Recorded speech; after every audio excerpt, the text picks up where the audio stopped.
आणि केंद्रीय मंत्रिमंडळ बैठकीत एक देश एक निवडणूक या संदर्भातला प्रस्ताव ठेवण्यात आला अशी माहिती सूत्रांकडून कळते। महत्त्वाची बातमी आहे, एक देश एक निवडणूक या प्रस्तावाला केंद्रीय मंत्रालयामध्ये मान्यता देण्यात आलेली आहे। केंद्रीय मंत्रिमंडळ बैठक पार पडली आणि या बैठकीमध्ये एक देश एक निवडणूक प्रस्ताव ठेवण्यात आलेला होता आणि या प्रस्तावाला मान्यता मिळाल्याची माहिती सूत्रांकडून कळते। पंतप्रधान नरेंद्र मोदी यांची योजना होती एक देश एक निवडणूक असायला हवी आणि त्या संदर्भातला प्रस्ताव केंद्रीय मंत्रिमंडळामध्ये बैठकीत ठेवण्यात आलेला होता आणि या प्रस्तावाला आता मान्यता दिल्याची माहिती सूत्रांकडून कळते। संदीप राजोळकर माझे सहकारी आपल्याला याविषयी अधिक माहिती देतील। संदीप,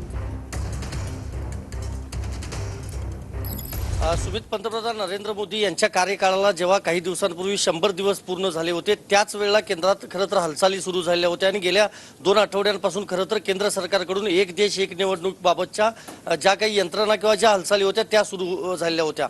त्यानुसार आज सकाळी जी कॅबिनेटची बैठक पार पडली आहे त्या बैठकीमध्ये एक देश एक निवडणूक हा प्रस्ताव मांडण्यात आला आणि त्याला मान्यता देखील देण्यात आल्याची माहिती जी आहे ती आपल्याला सूत्रांकडून समजते।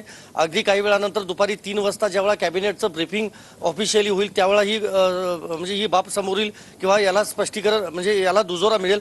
पण नरेंद्र मोदी यांच्या कार्यकाळातच एक देश एक निवडणूक होईल यासाठी भाजपचे प्रयत्न सुरू होते, एनडीए मधल्या सगळ्या पक्षांचे प्रयत्न सुरू होते।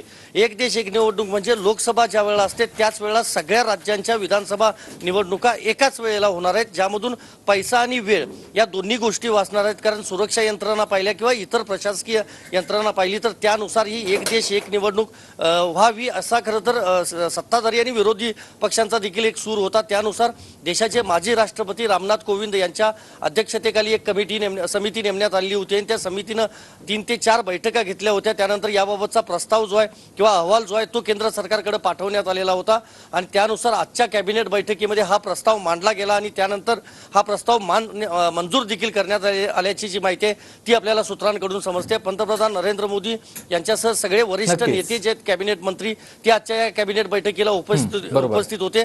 त्यामुळे बरोबर, या बैठकीमध्ये हा निर्णय घेण्यात आला। धन्यवाद तुम्ही दिलेल्या सविस्तर माहितीसाठी।